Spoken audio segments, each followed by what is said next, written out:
Olá meus amigos, tudo bem? Meu nome é Alberto Chaves para mais um conteúdo e hoje nós vamos trabalhar a sociologia no Brasil. Nós vamos falar um pouquinho aqui do Darcy Ribeiro. Você sabe quem foi Darcy Ribeiro? Você sabe qual foi a contribuição do Celso Furtado? Você sabe qual foi a contribuição do Fernando Henrique Cardoso e do Otávio Yanni? Você sabe? Se você não sabe, está interessado e precisa porque você vai fazer Enem, porque você é aluno do ensino médio, então vamos deixar de lorota e vamos para o conteúdo. Vamos começar a nossa aula dizendo o seguinte, de acordo com o que está na epígrafe. Ninguém vai bater mais forte do que a vida. Não importa como você bate, e sim o quanto aguenta apanhar e continuar lutando. O quanto pode suportar e seguir em frente. É assim que se ganha. Tá lá no filme Rocky Balboa. Assistam todos os filmes do Rocky Balboa, que é uma lição de motivação para a sua vida, para a nossa vida. Mas vamos lá. Vamos começar falando aqui do Darcy Ribeiro. O Darcy Ribeiro, na verdade, ele foi um pensador brasileiro muito importante, com uma influência muito grande nos meios acadêmicos, sociais, políticos. Assim como Florestan Fernandes, sua militância no cenário político brasileiro foi significativa. Um dos autores da Lei de Diretrizes e Bases da Educação Brasileira, a LDB, em funcionamento atualmente no Brasil, foi Darcy Ribeiro.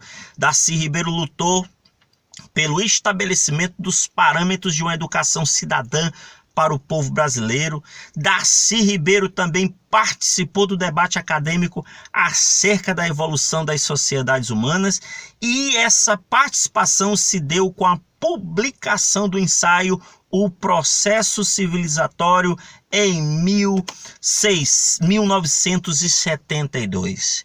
No Brasil, podemos afirmar que seguramente o Darcy Ribeiro ele foi pioneiro nos estudos sobre antropologia das civilizações, e sua obsessão consistiu em um esforço para trazer à luz as origens da formação dos povos americanos. Ele se debruçou sobre o Estatuto da Constituição Social e Cultural dos Povos Americanos, resgatando um processo de mais de 10 mil anos, motivado por um único intento, que era entender por que houve um desenvolvimento tão desigual entre os povos considerados atrasados.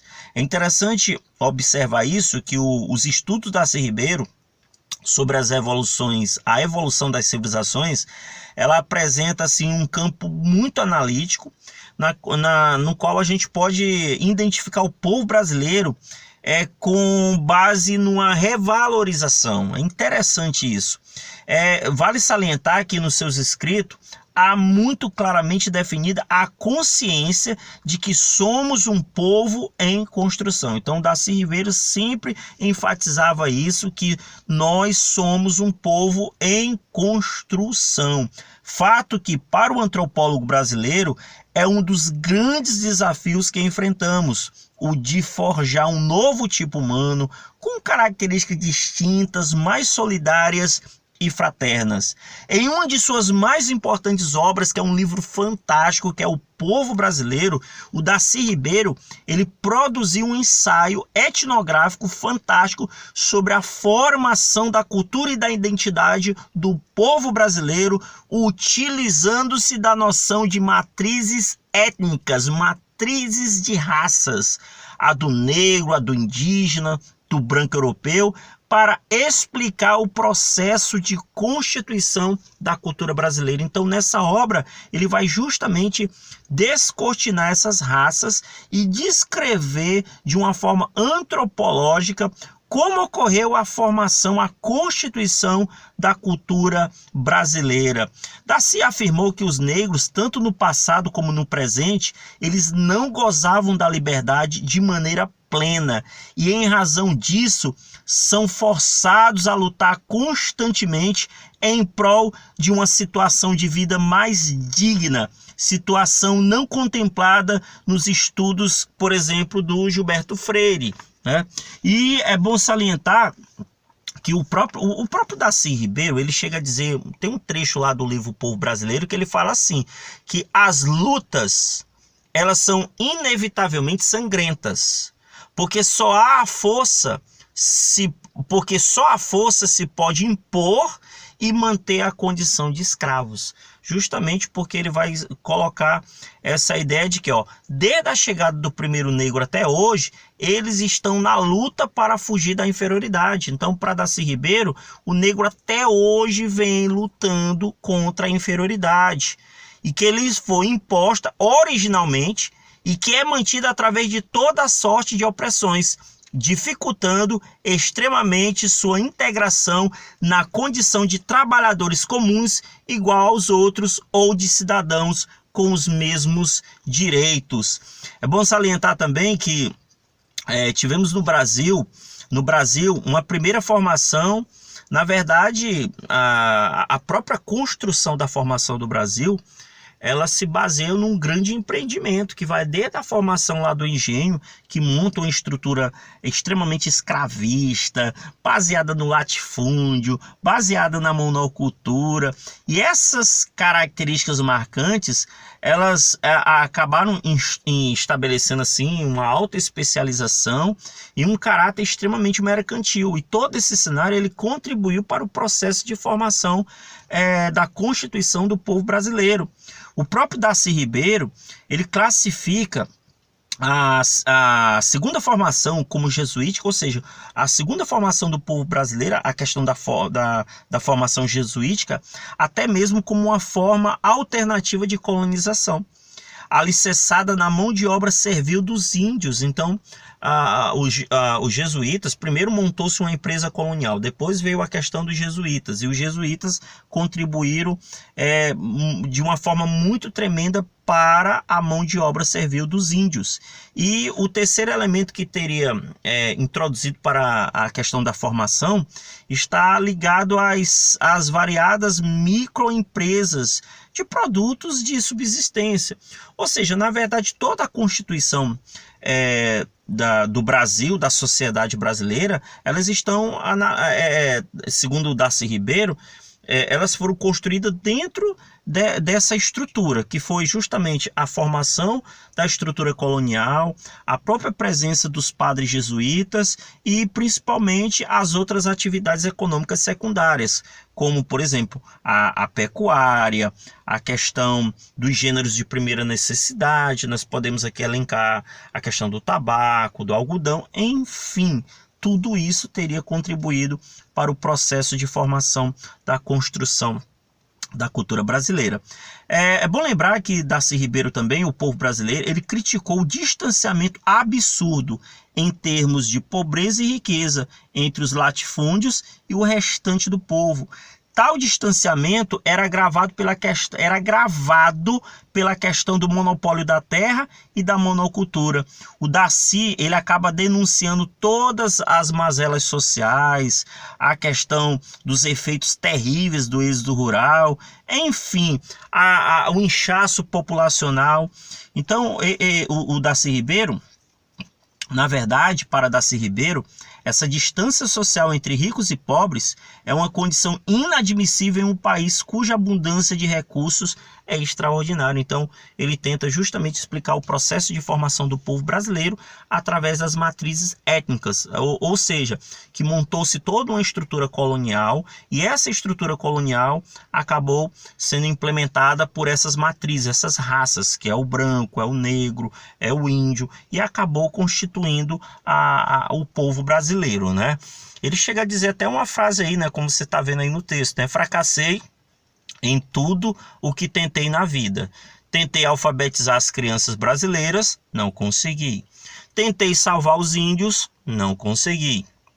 Tentei fazer uma universidade séria e fracassei. Tentei fazer o Brasil desenvolver-se autonomamente e fracassei.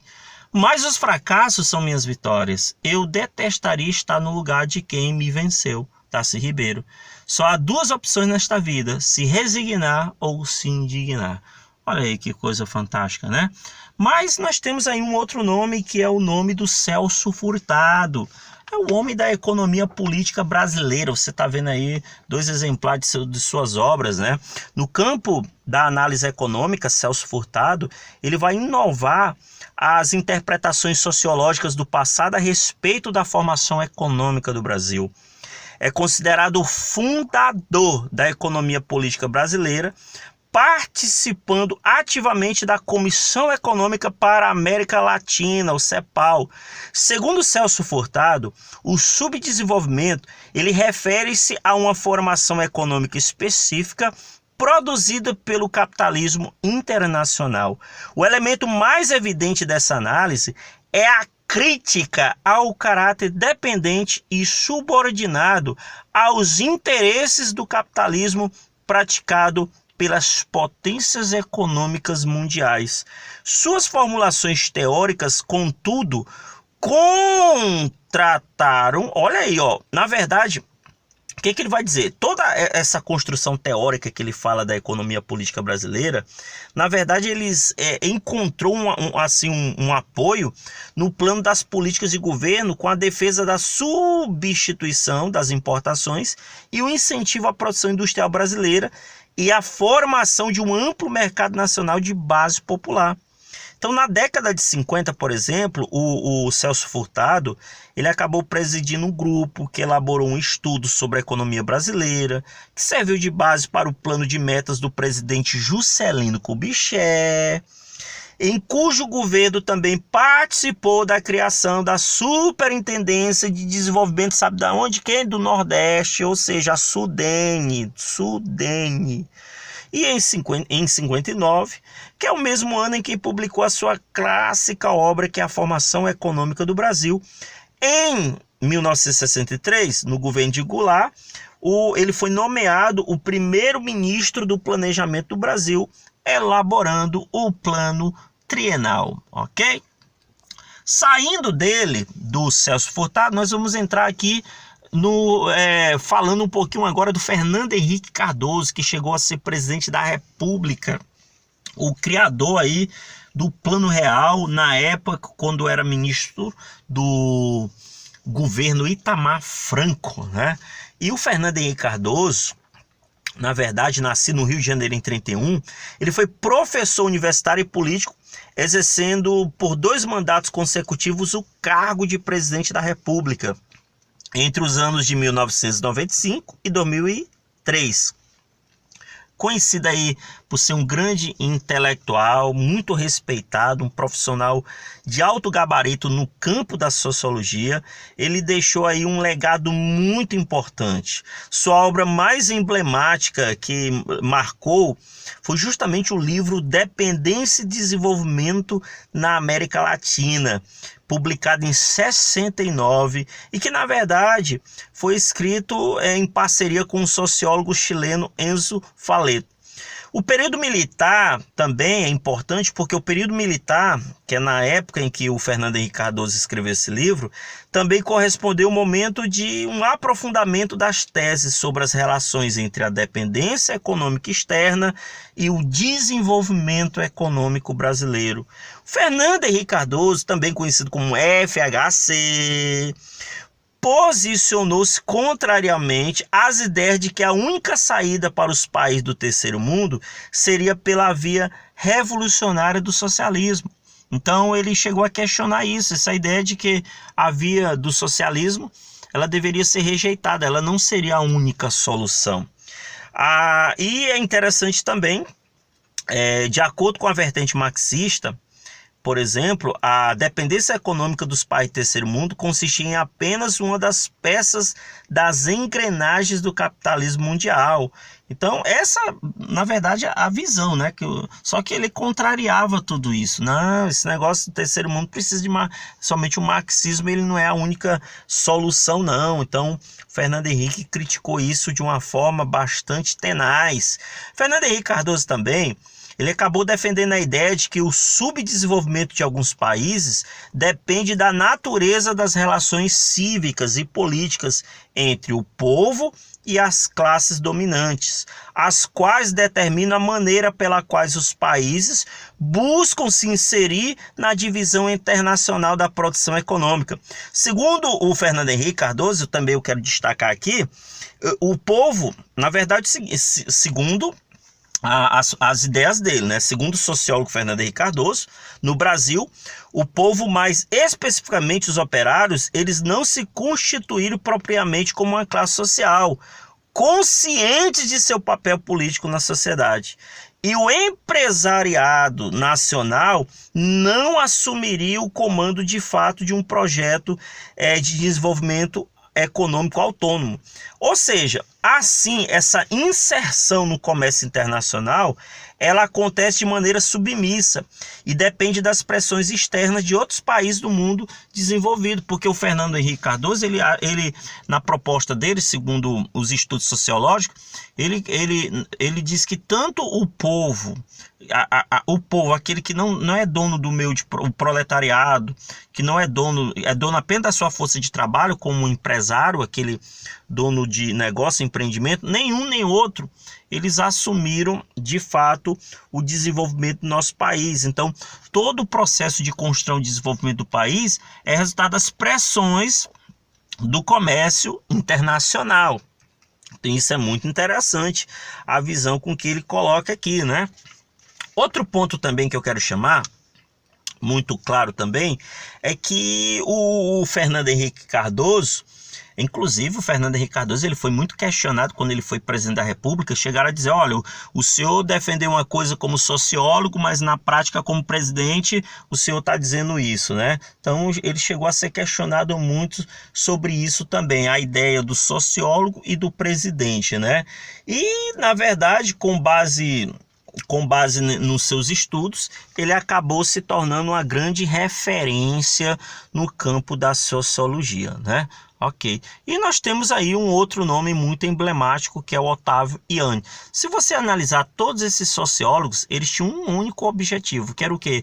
Descrever e denunciar, na verdade, a realidade com que a sociedade brasileira vivia, né? E temos o Otávio Yanni, que, na verdade, esse sociólogo aí, nós vamos ter em 62, ele chegou a lançar uma obra chamada Metamorfoses do Escravo.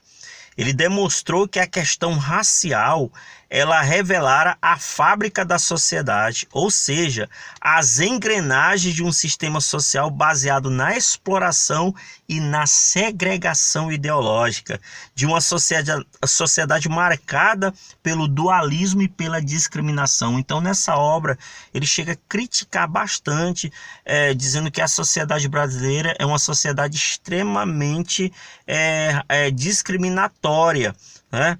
E ele criticava total a tese de que o preconceito racial ele fosse produto de um choque de civilizações. Então, o Otávio Yanni dizia, essa ideia de preconceito aqui não é choque de civilizações, não tem nada a ver. E defendeu a ideia de que o racismo se sustenta no mercantilismo, no colonialismo e até mesmo no imperialismo. E, na verdade, então, todo esse processo de construção ideológica, de supremacia e domínio, acabou contribuindo para o racismo, segundo o Otávio Yanni. E é nítida a influência do marxismo nas suas análises. Então, se você analisar bem, há um distanciamento entre ele e o Fernando Henrique Cardoso, até porque o Fernando Henrique Cardoso ele não vê o marxismo como a única alternativa para os países de terceiro mundo, né? Então, é interessante eu fazer essa observação aqui também. E outro ponto também, ele debruçou-se também sobre o fenômeno do populismo no Brasil e na América Latina em 68. E tem uma obra aí de referência que é o Colapso do Populismo no Brasil. E credenciou-se como um dos principais intérpretes das mudanças sociais que concorreram para o desenvolvimento da sociedade brasileira até a queda do presidente João Goulart em 64, que acabou culminando depois na ascensão do regime militar. Segundo Yanni, o populismo ele deixou marcas profundas na política brasileira e na América Latina. E em virtude do fato de ter, assim, construir uma relação bem emotiva, laços emotivos, uma relação paternalista. Então, essa relação paternalista, esses laços afetivos, acabaram se tornando algo muito profundo na política brasileira. Isso aí basta analisar, gente, a forma como o próprio Getúlio Vargas governou, né? Praticamente quase tudo que nós temos hoje é herança do paternalismo do governo populista de Getúlio Vargas, né? Tudo bem. E, na verdade, o Yanni, ele chega a discutir aí vários pontos em cima dessa questão aí do populismo.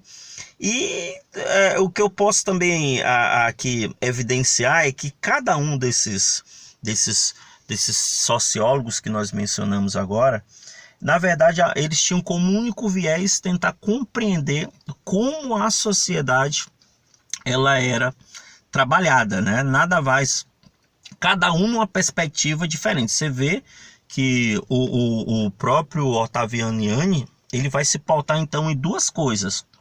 Uma é com relação ao populismo, aquilo que eu acabei de falar, e a outra em cima de que a própria ideia da discriminação racial, ela não é um fato que ocorreu por causa do choque de diversas civilizações. Ela ocorreu de fato justamente devido a uma construção ideológica, uma construção imperialista, colonialista, que acabou deixando isso como legado, ok? E eu quero encerrar aqui a nossa aula com uma epígrafe, uma frase de reflexão do Fernando Henrique Cardoso, que ele diz assim: a angústia é parte da condição humana. Não se pode deixar que a angústia da morte nos paralise. A resposta está no convívio com os outros. Não se vive sem amizade, sem amor, sem adversidade. Fernando Henrique Cardoso. Tá aí, gente. Tá dado o recado. Missão cumprida. Eu espero que esse conteúdo tenha sido interessante para você. Se foi, deixa um comentário, se inscreve no canal, compartilha para o máximo de pessoas e até a próxima.